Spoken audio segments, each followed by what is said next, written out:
MS યુનિવર્સિટીના vice ચાન્સેલરના પદેથી હકાલપટ્ટી જેવા હળાહળ અપમાનના કડવા ઘૂંટડા પીધા પછી પણ પ્રોફેસર વિજયકુમાર શ્રીવાસ્તવની આંખો ખુલતી નથી। વાત એમ છે કે વીસીના પદેથી દૂર થયા પછી પણ વિજયકુમાર શ્રીવાસ્તવને ધન્વંતરી બંગલો ખાલી કરવો પડે, પણ તેઓ બીજે રહેવા જતા નથી અને બંગલો ખાલી પણ કરતા નથી।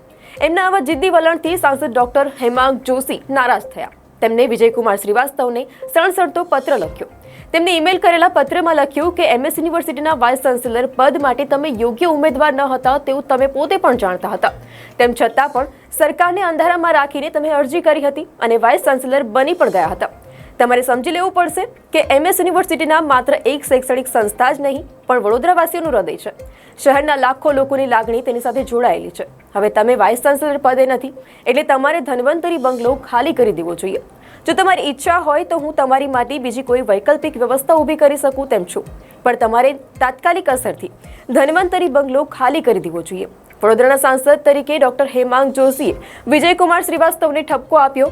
જો કે શહેરના 5 ધારાસભ્યો આ મામલે શહેરમાં કશું બોલવા તૈયાર નથી। તેમના ઉદાસીન વલણને લીધે જ સાંસદને આગળ આવવું પડ્યું છે।